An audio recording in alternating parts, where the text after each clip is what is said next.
Good morning, everyone. I'm just going to give it maybe 1 or 2 minutes, just making sure that everybody gets connected. It doesn't have any technical issues, and then we'll start right away. And thank you for joining us today, as some of you do every week.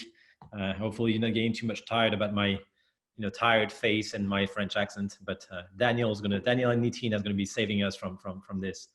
Guys, let's take maybe 1 or 2 minutes. I'm going to use the time just to do what we're unfortunately have to do, which is talk about disclaimer and legal notice. So just we have to do this from our legal team, guys. So just as a tradition here, basically the opinions expressed by today's panelists are their personal views and may not reflect the views of the organization that they represent.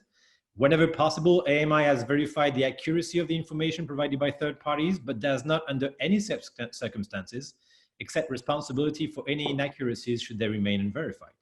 It is expected that webinar attendees will use the information provided in this webinar in conjunction with other information and with sound management practices. AMI therefore will not assume responsibility for commercial loss due to business decisions made based on the use or non-use of the information provided in today's webinar. So I promise we're going to make this little coffee chat much more interesting than those 3 paragraphs, guys. Don't worry. I have the pleasure to let me just stop sharing right here. I have the pleasure to welcome today, just in front of my literally fireplace. This is really truly a fireside chat. But the only fireplace in Miami. I have no idea why there's a fireplace in my house in Florida. But it's a pleasure to invite today Daniel and Nitin. Nitin, just in case if you're on mute, just to let you know. So Daniel and Nitin are working for Pact Minds to Market. So Pact is a larger organization. Maybe Daniel and Nitin, you can maybe introduce it a little larger afterwards. But I wanted to mention that we have had very interesting talks, both with Danielle, with Stephanie, with other different members of Minds to Market, of Pact Minds to Market, about trying to find opportunities for investors in the ASM environment. And there's very interesting opportunities once formalization processes are implemented, and there's clarification in terms of the transparency of supply chains, and really good opportunities for investors to look into that segment. But also that the second interest is maybe for mining majors, which are usually the bulk of our clients with investors, trying to understand how to potentially work with Pact or work with AMI and Pact on formalizing or let's say creating better relations with informal miners, often operating on the outskirts of a concession, and trying to see and share best practices in that specific concern, making sure that formalizing ASM mining may be able to finance some of the upgrading of their production through the links with AMI Impact of linking with investors, for example, allows for much better relation with the communities and eventually an improved condition for the social license to operate. So I will not talk too much about this. First, I'd like to say hi to Daniel and to Nitin. Remind our viewers that we're trying to make this as interactive as possible. So please do share any question that you would have on chat, and my role is to try to collect them and ask them right away, either to Nitin and Daniel. And I will also just take the opportunity to say hi to those that are not part of this chat, but will then download it and watch it, especially from Australia. We have a very large viewership in Australia. It's probably around 1 a.m. or 2 a.m. in the morning. So they do have an excuse not to have a coffee with us right now. But I just want to underline the fact that all those different webinars and materials that we do, there's a specific LinkedIn page that we will send you the coordinate, and anyone registered on those coffee chat will receive any videos if you're actually not attending.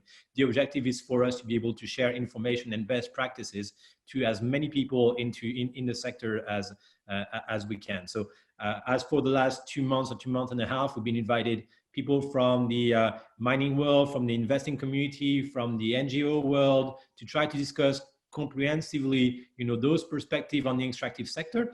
And as of today, therefore, it's my pleasure to have Daniel and Nitin from Pact Minds to Market. And Daniel, right away, I'm going to ask you the first question, and then go for Nitin. Can you have the very complex task? I think it's going to be the first time you do it, to explain what Pact Minds to Market is exactly for people that might not be aware of it. I told you that was a big question. No, thanks a lot, Remi. It's a pleasure to be with you all. Good to be here. So I'm a manager on Pact Minds to Market Group. Pact is a large international NGO. So our headquarters is in the US. And we do a lot of work in traditional development sector work, health and governance. So we're in some 40 different countries around the world. Just to give you perspective of our organization, and the largest donor tends to be USAID and US government sources.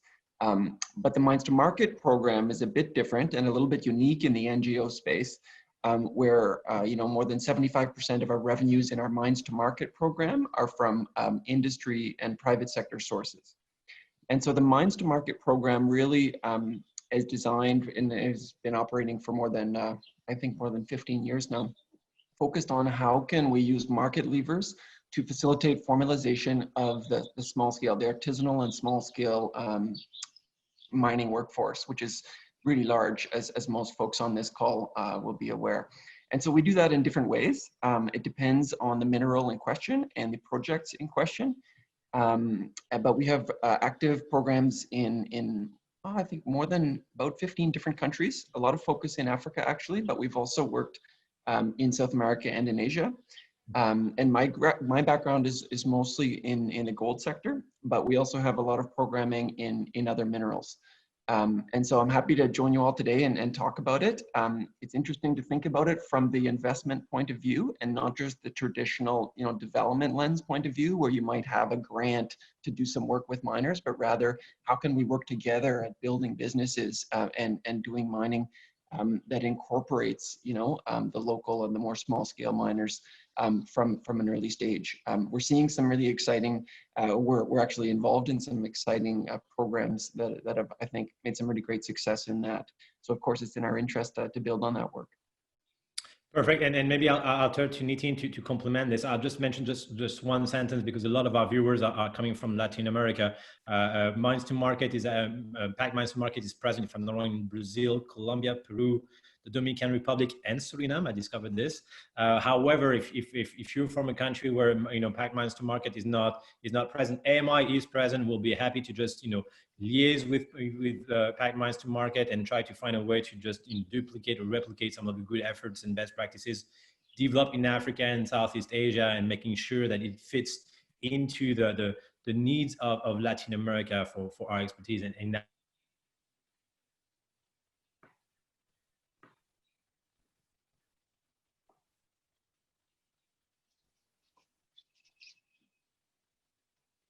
I think we lost Remi for a moment.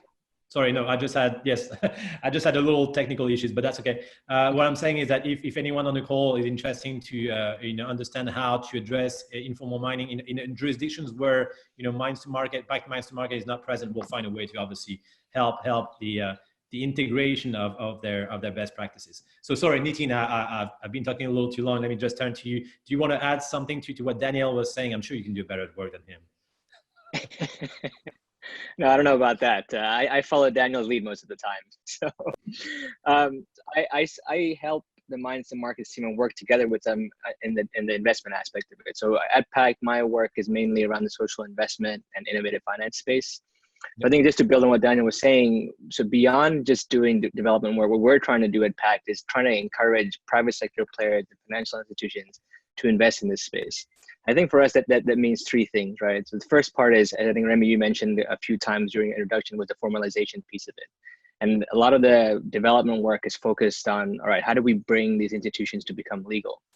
Bringing an institution to become legal doesn't mean they're investable. I think there's a big gap there in terms of what that really means in terms of private sector actors, including us, to be honest. We're investors in this space as well. We're not only on the development side, we want to invest in this space as well. And being investable requires additional business skills for these individuals on the ground, understanding what it means to actually return the capital they're receiving, which they've never interacted with, right? This is very new to a lot of these communities for the most part. And if they have interacted with, it's usually kind of the bosses, people who own the mines are interacting. But how do you really empower this community that's really, I guess, mining the material or mining the goods and actually wanting to sell in the open marketplace? And the third piece of it is actually understanding how to sell their goods at market price. A lot of the time, because for such a long period of time, they've only maybe sold to their local community or only worked with their local community.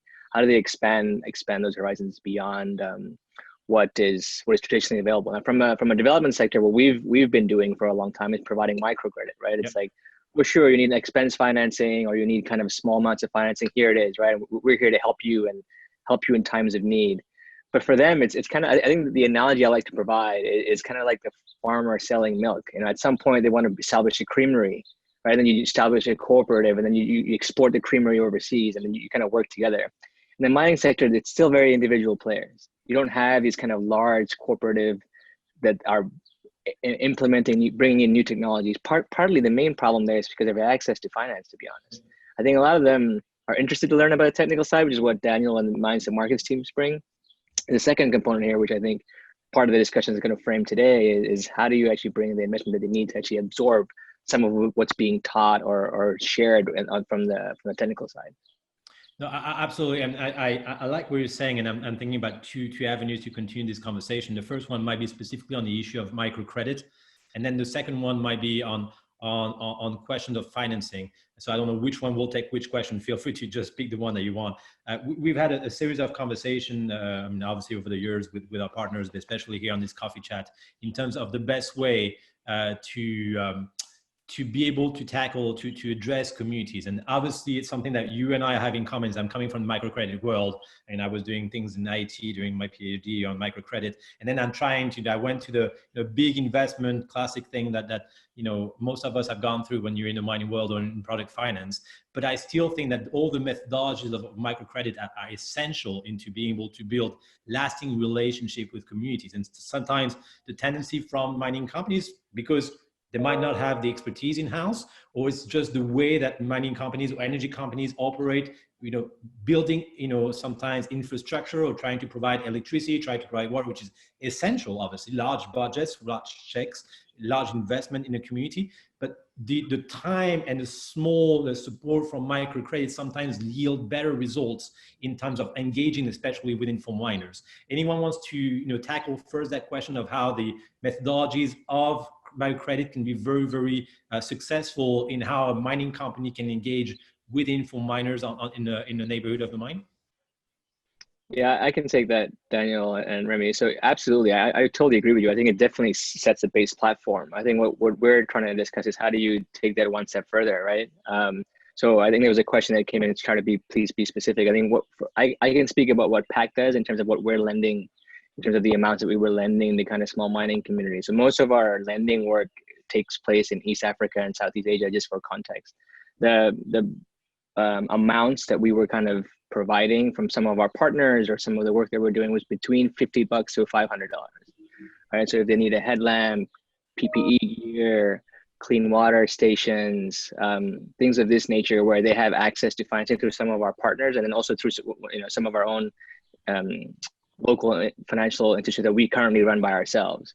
Yeah. So that's where kind of the barrier is. The next step then, in terms of, okay, so you've helped them kind of formalize or professionalize, so to say, to have safety mechanisms. What next, right? So how do you actually increase production? How do you actually bring in, for example, I think Daniel and I talked about when we were recently in Indonesia, it's like, how do you bring in a shaking table and allow them to actually purchase that, right? And that's a big jump compared to what they're used to dealing with compared to what they really need.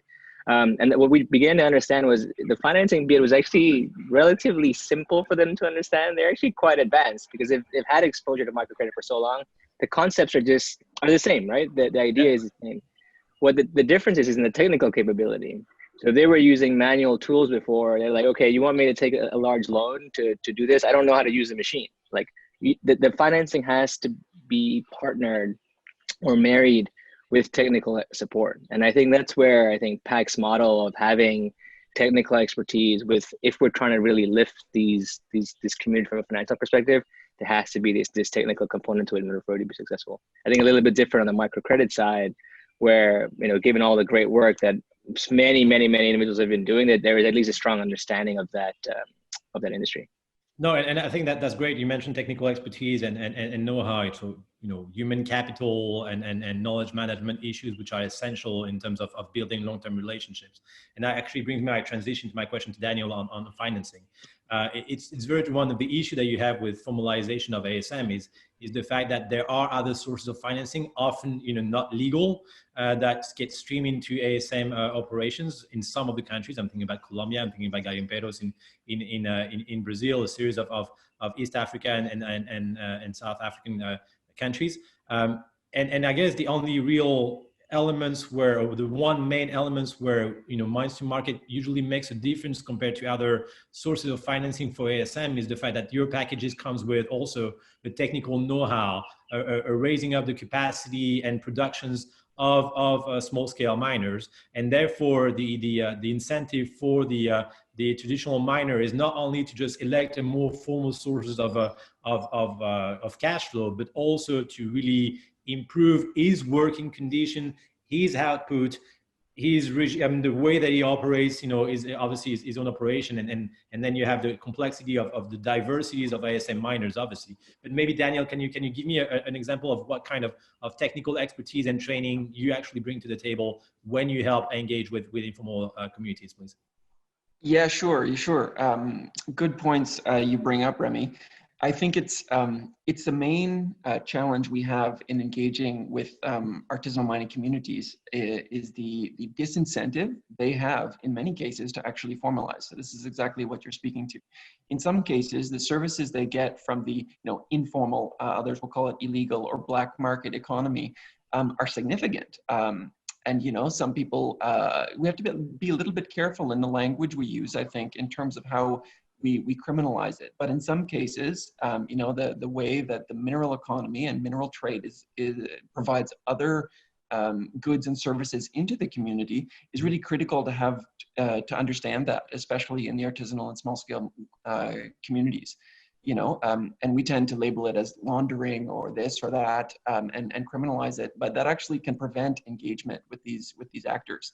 And unless you have those actors, those local investors involved in your engagement, and this relates to coming from a development point of view, a development program point of view, or whether you're a company and you're coming at this sort of with a CSR lens and thinking about your risk profile as it relates to your ESGs and getting support from local communities. It's the same set of challenges, is that you really need to be able to find ways to, I think, engage these local actors in a productive way that explains, that I guess incentivizes their buy-in, and demonstrates the ways that professionalization will actually help them to build their businesses and benefit their families and their communities.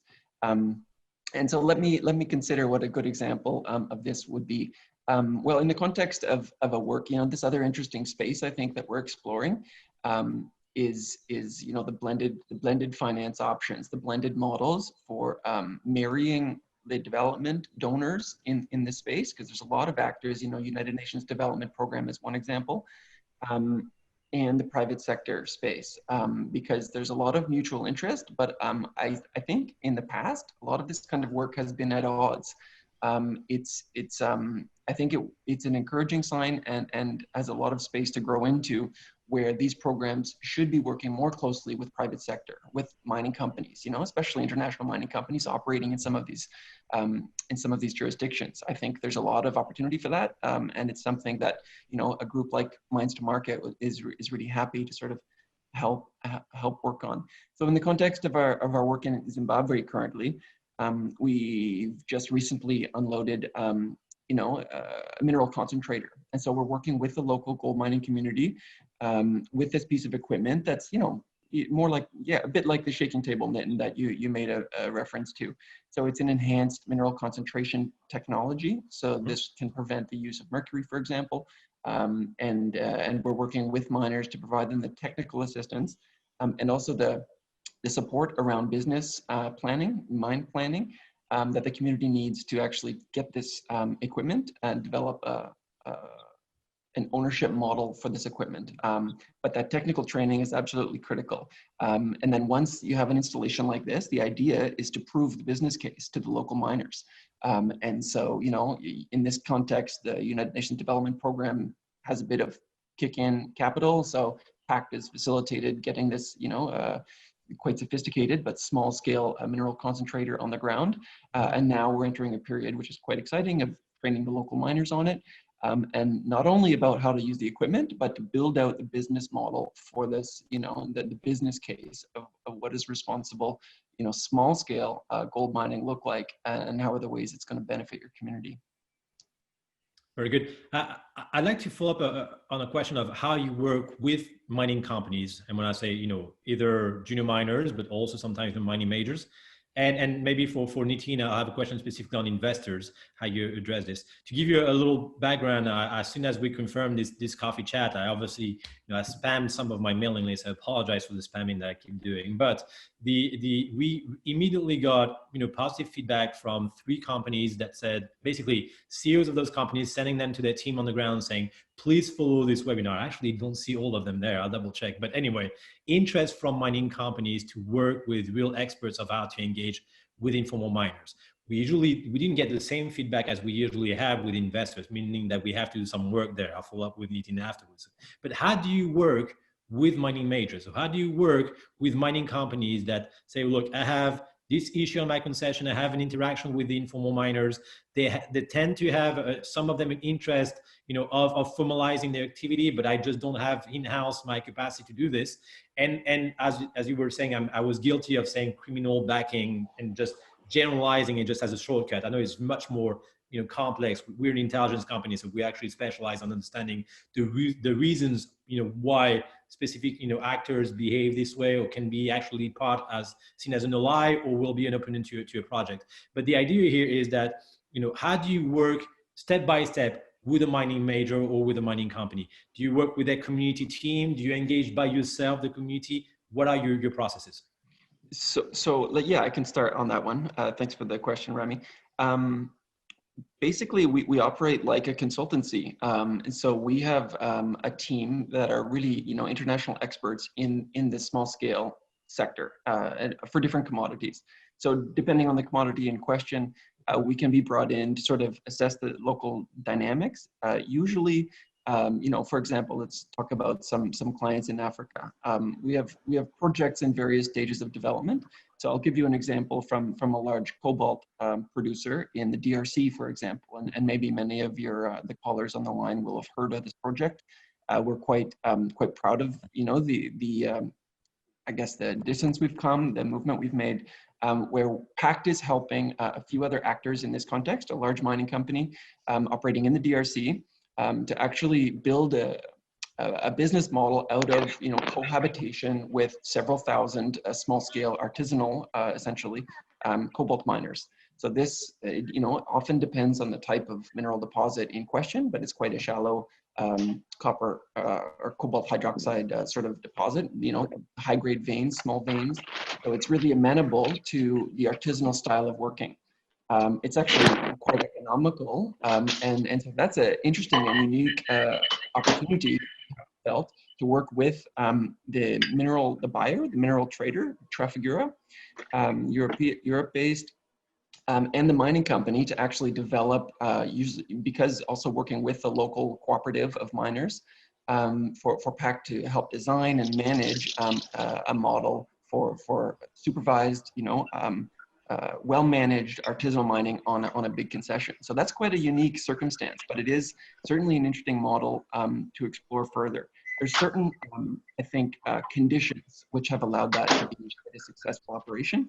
But interestingly, we do have other, mines approaching us now, and we're in various stages of development for several other projects, where you have a mining company.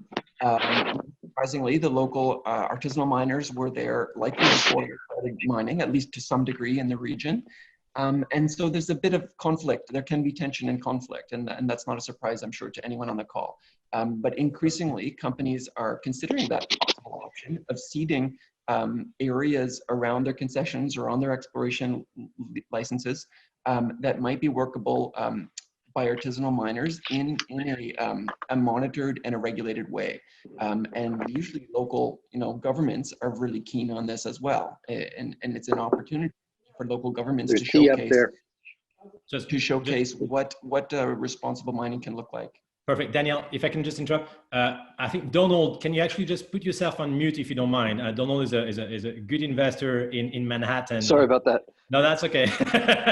we could hear your oven, and I don't know if you were heating a coffee or something like this. Taking this quite literally, I'm usually used to having drinks after 6 p.m. with you, but it's surprising to actually hear a microwave oven. You also have cooking and normal coffee. Great. But going back, just I see Nitin laughing, so I'm just going to catch on you right now. Building up on what Danielle just mentioned, can you actually also mention how you work with investors specifically? I mean, we did have different talks with Danielle and yourself about addressing opportunities for investors looking at and maybe smaller projects than what traditional actors are trying to finance, and the kind of return that you can get from ISN mining formalization projects. Please do share that with us. Yeah, so I mean, I'll share kind of what we've done and what we're hoping to do kind of going forward, and maybe share a little bit of the steps that we're hoping to achieve. So we have, on our side, we've only worked with microcredit companies so far, right? So we've supported, as I mentioned earlier, the sourcing of basic materials for individuals to practice the production and any other methods safely. What we're trying to do at the moment is, I think it's very different from what Daniel was saying when he says, okay, we're acting as a consultant for big mining communities. Financial companies that are always asking for a track record. They're like, okay, if you want us to invest kind of at this level and you're helping with the formalization and you're going to help with the technical piece of it as well, are you going to invest as well? And that's what we want to do, right? We need to take that from our own private capital. We need to take that one step above to where we currently are, which is the current model of just supporting what I like to call expense financing or consumption financing, and shifting toward productive financing. That the amount of capital that's needed is more per person, but then we'll eventually be lending to fewer groups of people that we find have the technical capabilities to actually understand some of the concepts that we're trying to implement. So the return, I can talk about the returns on the microcredit side, and I can fast forward a little bit on what we're hoping to achieve on the productive financing side. So on the microcredit side, the interest rates start usually pretty high, and then they dip down as individuals kind of are able to pay back. So they start at really small loans, $30, $40, $50. Those interest rates per month tend to be at about 6 to 7%. Eventually that goes down to about 1% per month as they're able to, and the amounts go up, right? So it's kind of both ways, where you're increasing the amount, but reducing the interest rate. So on average per year, these facilities are generating for us about 14 to 16% per annum in total, right? So if you mix if you look at the kind of the whole loan portfolio there. Now, if you move forward, now take that kind of concept of this $500 loan and move it to $5,000 loan or $10,000, which is what we're going to need for us to bring in some of these new technology. That the interest rate is actually much lower. Partially because the individuals we're lending to we've already vetted them. We're on the ground. We're seeing them. Some of the digital lending that we're doing it's kind of ad hoc, right? You're just like, okay, let's lend. Let's see what happens. And if I lose the $30, okay, maybe these guys weren't the right individuals. I'm not going to go and collect. We're not actually spending our own capital to go and do DD on the field. Well, it's very different on the productive financing side, where we are actually wanting to do DD on the field. I mean, Daniel and I were recently in Indonesia. We're like, oh wow, this guy would be great. This guy would be a great candidate, right? We're very typically like a loan officer almost, but looking at it very differently, not as a financial tool, but like looking at the mining expertise, technical expertise, ability to understand new technology. Those rates are going to fluctuate between 7 to 9% per annum in the way we're looking at it initially, just because of our point of view, right? Obviously, what we're hoping to achieve, there are some concessional rates there, partially because we're getting support from our grant work, for example, to go on the ground and do the research, to do kind of the field work, right? If you become a completely private institution, we're not going to have the concessional capital anymore for us to act as the loan officer per se. So we're going to need those interest rates might go up a little bit if once that concessional lending goes away. And this is typical of the microcredit business too, right? Initially, I mean, you talk about Grameen Bank in the 80s. There was a lot of concessional lending. Eventually, once it became kind of more privatized, the rates did go up a little bit, right? When the concessional lending kind of went away. So at this current stage, in terms of productive financing side, we're still getting, I think as Daniel was mentioning, we're still working through getting grants and working with corporations. Where the real opportunity is, to be honest, at the moment, is we need the financial institutions that we partner with need proof. and want further track record, right? So the way we're trying to do that is we're using our capital as first loss capital, by using their mechanisms. Our hope is to use our capital to deploy on the ground, and so that they can get their own data to see how good these communities are in being able to return capital. But they're the ones facilitating the money transfer, and they're getting to see the data live as we are, right? It's not like we're saying, okay, this is us, you don't get to see this. And the hope is to encourage the more private sector investors and financial institutions to say, okay, we've proven the model out for you, and that we can actually find the right individuals. Let's actually go in it together. Obviously, our ability to invest in a large scale is limited because of our business model, and what we're trying to do is actually catalyze some of the capital in. But we're happy to be the initial risk taker, so to say, to prove that this model actually works and actually we can find the right communities to support. Oh, you're muted, Remi. I'm off. Yeah, sorry. We're having some kind of a weird weather in Florida, tropical storm, so that's why I get connection issues. In my just to continue on this, there's a series of questions. I'm going to leave you, Daniel, choosing between two questions if you want. The first one is regarding Peru. So I'll follow up on Peru afterwards with Jaime and Norman, because we have very good relationship with the governmental entities in Peru, with Colombia, also most Latin America, but in Peru, we have a specific work on this. So do not worry, I'll follow up with you, Jaime and Norman. But I think there's one question that was interesting. I think it was inside Norman's question was, how do you work in Amazon's regions or in different regions that are much more hostile in terms of the way that you can operate a mining operation?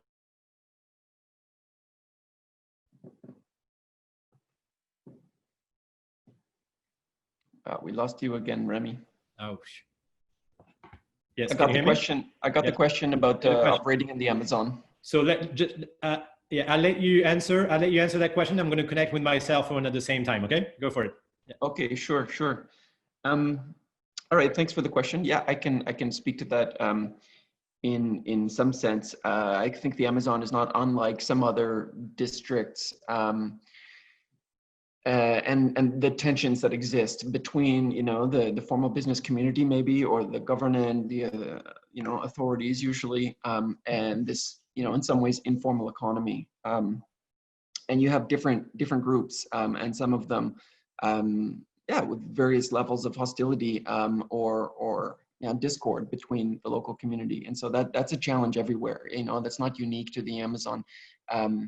Well, not everywhere, but I mean that those elements do exist in different regions.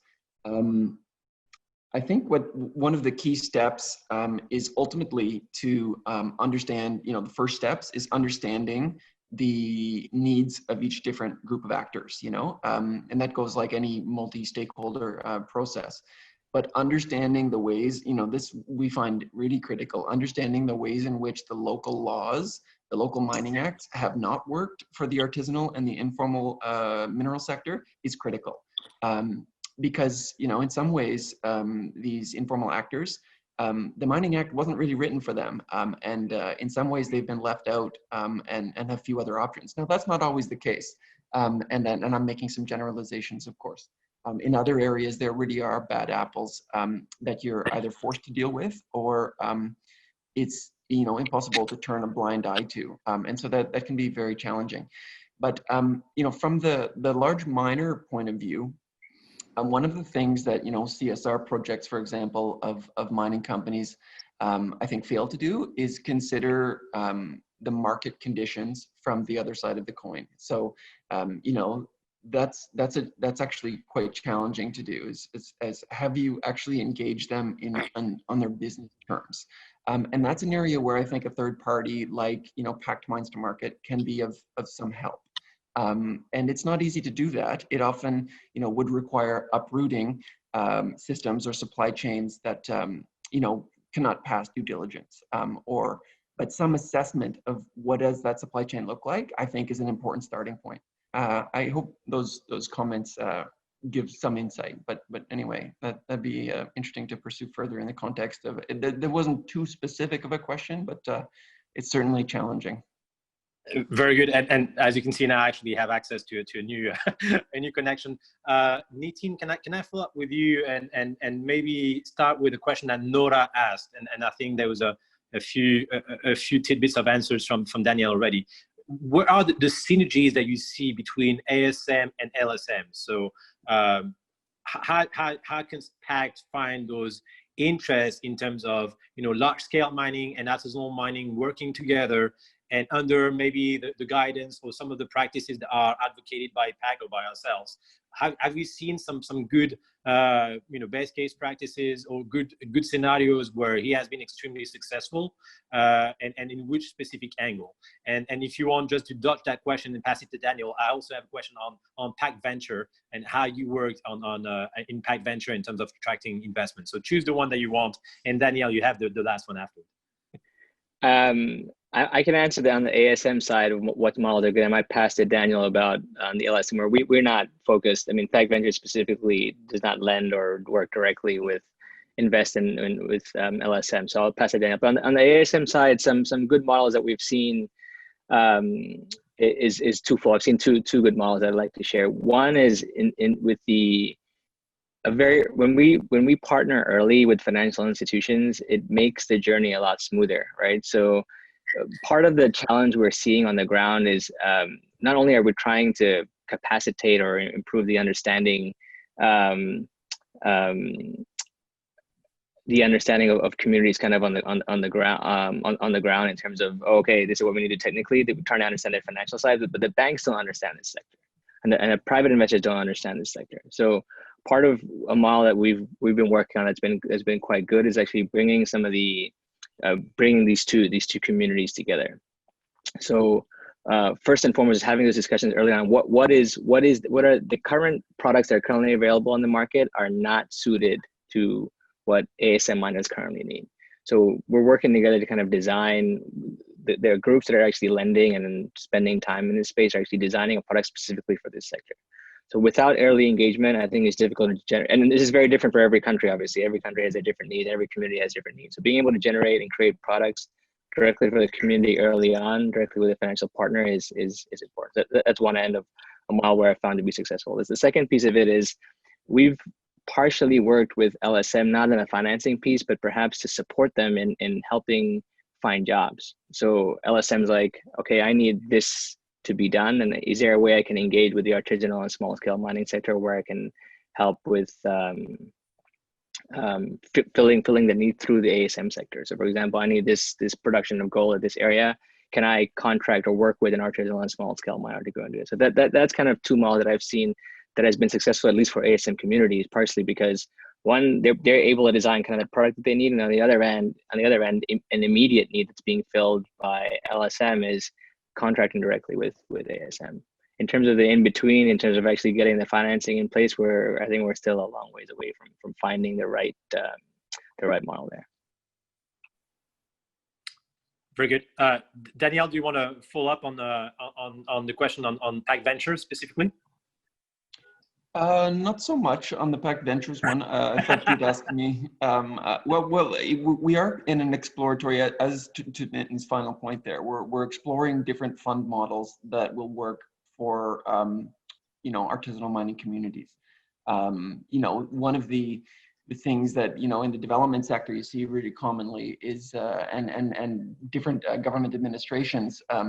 Many of them have this idea that in order to manage the artisanal miners and the small scale miners, we'll organize them into collectives, and that way it'll be easier for us to manage them. And what does a cooperative look like in one jurisdiction is completely different from what it looks like in another jurisdiction. And in many areas, as in Indonesia, where I've just spent a month in the field with Nitin, there are cooperatives in some communities, but they're essentially in name only, and what they provide is almost like protection, political protection, and representation, as opposed to any other kind of services as we might think of cooperatives, or in fact as they're seen in other industries like agriculture. They operate on different terms and with different business models. So understanding that, I think, is really critical. And from the Pact Venture side, where we're trying to marry support for getting over these barriers to finance, those business model analyses, understanding what does the opportunity look like from an investor point of view, is absolutely critical. It's got to be clear for an investor, especially a third-party investor who doesn't live in the community, to put any money forward. And so that's an important area where Pact Ventures, working with us at Minds to Market, are able to then, develop a model which we can share with investors once we have vetted it and we have a really clear system, in writing about how it's going to work. And obviously that due diligence has to occur, and it needs to be well understood by the miners, what the term sheets look like and stuff. But I was going to take you up on your other earlier question as well, Remi, just with a few more examples or clarification about what it can look like for a large mining company that's interested in engaging more proactively with the local small scale and artisanal miners. I think that's also a big question, and I think it can look a few different ways. But there are opportunities, I think, to engage with a third party such as Pact, who have experience doing this. And I think that's kind of an area where we see the mining sector, in order to mitigate risks. I think we see more and more companies being open to that possibility or that prospect. And so Pact can essentially operate like a support for identifying and understanding the risks in doing that. So risk mitigation is obviously a part and parcel of all of our engagement with artisanal mining communities as well, is looking for pathways to improving, livelihoods and living conditions for these communities. So that's in everyone's best interest, including the local mining company. But the opportunities for market engagement are also interesting. And what it requires is boots on the ground. It requires an actor who's in some ways impartial, but well, not impartial, that's the wrong word, but is at a bit of an arm's distance, has some independence, and can also, negotiate, but has the ability also to support the key coordination role, which usually will include several parties. We're not just only talking about a miner and a large company. We're talking about landowners. We're talking about the local administrators, local law enforcement, different groups of law enforcement, traditional rulers. It's always an important starting place to understand the different actors and to have a group which isn't just necessarily sort of a community support group, a typical or more traditional, let's say, CSR working group, but one that's actually mapping, what are the local, some would call it a political economy analysis, but at the local level, specifically focused around the mining activities. That's really a good starting place. And that's one of the things that we would encourage. I think a lot of the large scale miners interested in engaging with us, that's usually a good starting place. Yeah, absolutely. I agree. And in case of, we have a white paper specifically on how large scale miner can engage with communities and inform miners, a series of above the ground risks. There's a few scenarios there. There's one which is actually quite interesting on chat if you want to look at it, from Carlos, that works from Hemco and explains how in Nicaragua they actually engage with informal miners working on the concession, 1% of the concession. There's other different scenarios, whether you're looking at informal miners that either are in concession, are outside of a concession, are been there for a long time, are migrant workers coming from Venezuela, for example, what is the history, what is the past and capacity of operation of each one of them. And that's why I think it's so important what you're saying, Daniel. I understand that it's hard sometimes for mining companies to have to go through another third parties, which means an additional budget, that rather keep the expertise in-house. But sometimes, especially when you work with communities and with informal miners, it's essential to have someone which is not inside the relationship between miners and neighborhood, and rather are able to mediate potential conflict, be able to get the information of understanding what are the aspirations of the different actors and translate it into the strategy of the mining company itself. And so I completely second your point here. We're happy to liaise anyone to some of your protocols and be your presence in Latin America and help you in Latin America in particular, in the countries where you're interested and we're very strong. But I'd like to switch to another question, especially which is an issue in Latin America, which is the financing and working with banks. And I've seen Nitin mentioning the fintechs and banks with whom you are working.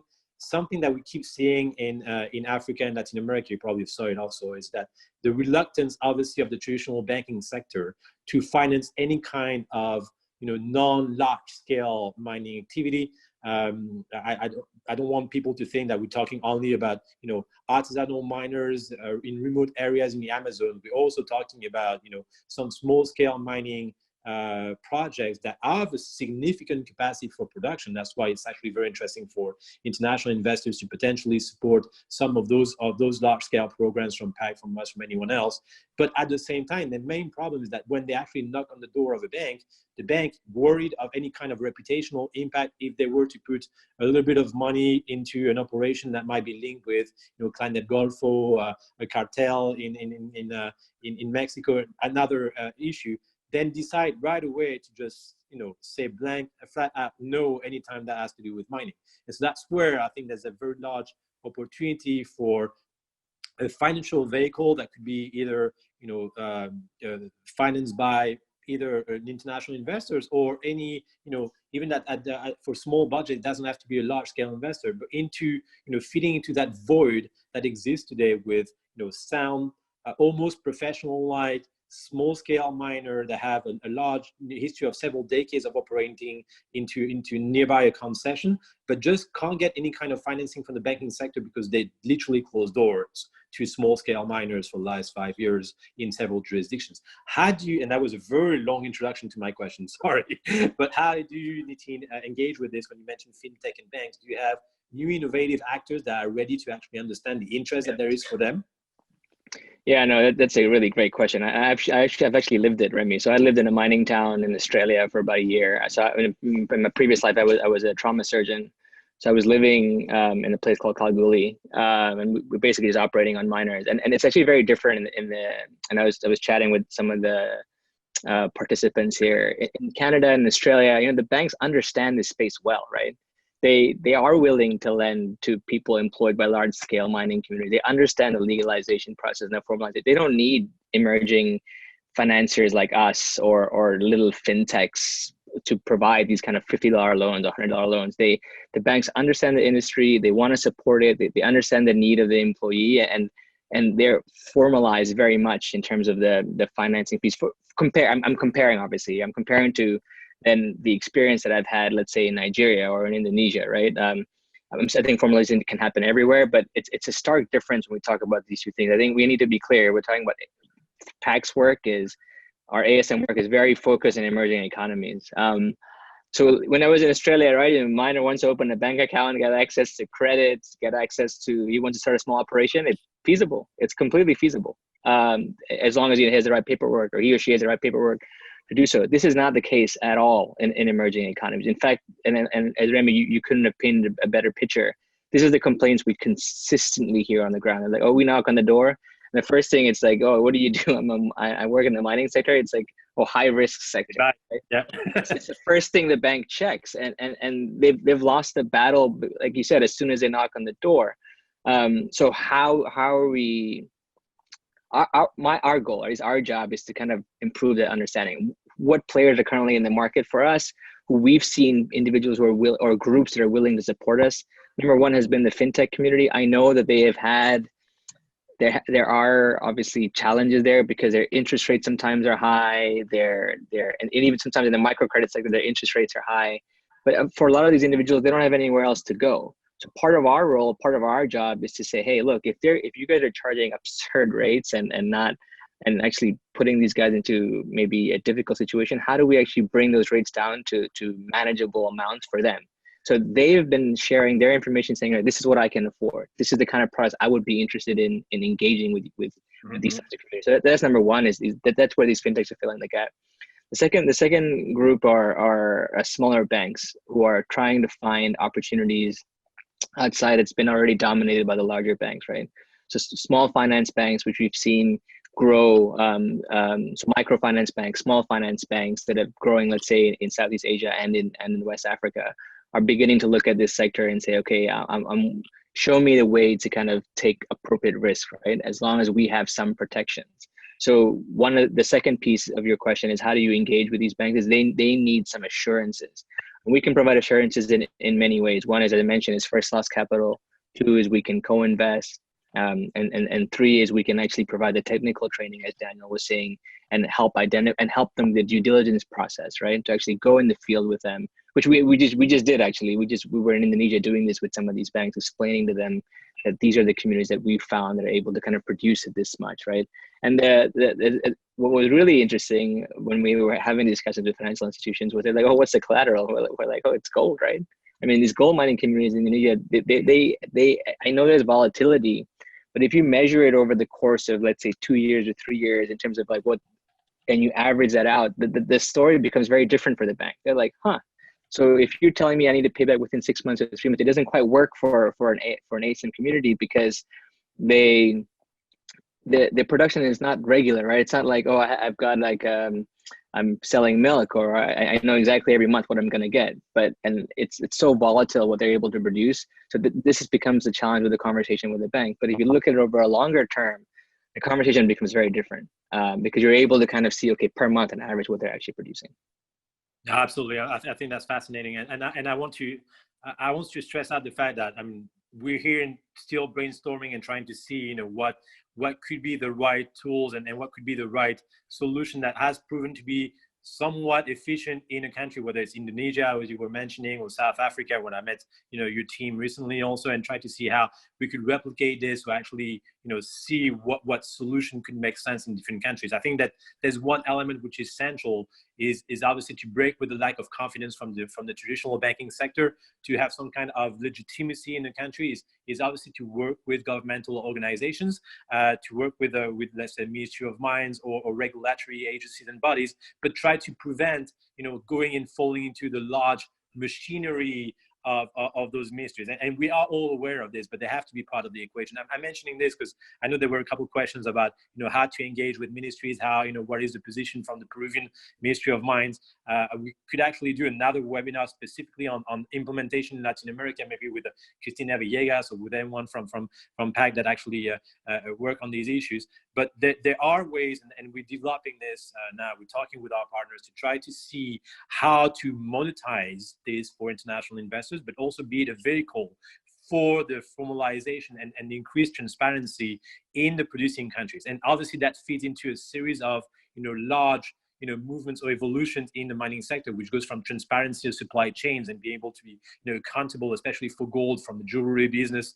I've been doing a series of webinars to try to explain how you can actually track down the quality of your supplies. That goes on that aspect also. And on the other aspects, it goes also on trying and to limit environmental impact. And let's be very honest, the largest environmental impact on, let's say, on water, on virgin forests is usually made by informal miners rather than large-scale miners, simply because there's complexities to be able to account for the use of chemicals. There's complexities to be able to ensure that they have the right technology, and this is why in part of the approach that Pact has or AMI has with informal miners, with communities, we are adamant about including always an issue of social compliance, an issue of environmental, best practices, so that it doesn't impact the reputation of the company in case you actually have an agreement with a small-scale miner to operate on one part of your concession. You want to make sure that this is not going to make headlines a few months down the road because you were not able to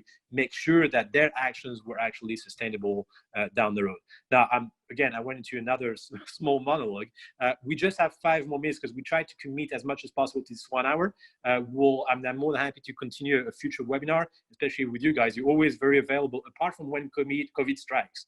Something you need to know about Pact is that for some reason, there's a bunch of surgeons in Pact, in their past, medicine students and some others. And I can't condemn for you, but some of you actually decided to save lives instead of talking with me over the phone at the beginning of April. And I'm still trying to go through it. But anyway, my point is, I think this is a central topic, and we're going to be developing it in future webinar afterwards. Can I maybe turn to you first, Daniel, and then maybe to Nitin for maybe concluding words of things that you want to bring to our attention? I will definitely continue on this and answer the individual question that were on the chats afterwards. Please, yes.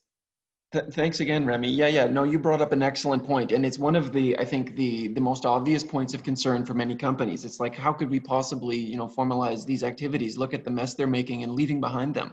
you know, the way their supply chains, usually, you know, if we're talking about the context of gold or whatever else, have been set up. They haven't, you know, from the get-go built in the necessary costs associated with environmental protections, not to mention cleaning up behind themselves, preventing silt into the local rivers, etc.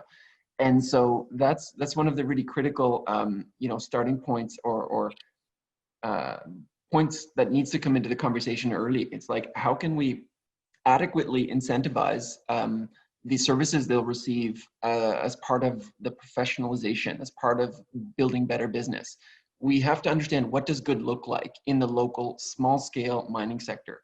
And so getting the appropriate stakeholders around the table to do that, to have that important discussion, is critical. And it's somewhere, it's a conversation where Pact can come in and support. Yeah, absolutely. And Nitin, do you want to just add a few words on your side?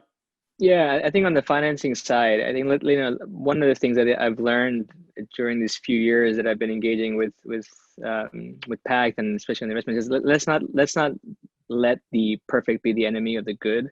We're trying to find models that work. So we're open to learning, right? This is a journey that we've decided to invest in over the past couple of years, and we want to learn how we can push the barrier from helping maybe their immediate need to serving these communities longer term needs. So if there are models out there that people want to suggest and they want to partner with us or co-design with us and figure this out together, you know, we're open to this, right? And Remi, like you said, we see an incredible opportunity here, sure, on the finance side, but more important, on the community side, we see a big opportunity, right? If you're able to kind of help these communities become sustainable in the future, it actually, I think, what greater thing can we do in terms of actually deploying capital in the communities that actually need it? And having that long-term vision, I think, is really, really important on the financing side. No, that's great. That's perfect. And obviously those topics are essential because they're very comprehensive. You have to integrate a series of different variables, from obviously the geology, engineering aspects of mining, even if in ASM engineering is not as complex as in LSM, but you know, you also have to get all the, let's say, above the ground risk, sociology, political economy of the project. But this is something that is here to stay.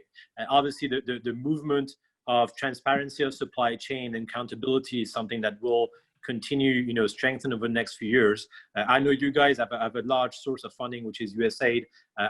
We're talking with US, you know, embassies in different jurisdictions, and they're adamant about fighting against, obviously, money laundering into artisanal mining. So there's something that we will see how we can probably work together on this and develop new initiatives. But in the longer run, we know we're still at the early steps of finding the right vehicles into this. I encourage you, and maybe just to be part of another webinar, maybe 2 or 3 weeks from now, where I'll try to bring maybe someone from the, let's say, Ministry of Mining from Colombia or Peru or maybe Mozambique or South Africa, whichever country where we can work, and maybe investors also and small scale miners themselves, maybe a round table of 5 or 6 people, and try to engage with ideas and views that could, you know, make our approach much more efficient down the road. Please, indeed, yes, do share your email address, Daniel Stapper. I do, please, Nitin, do it also. I'll do it right now also, but I think everyone receives my emails.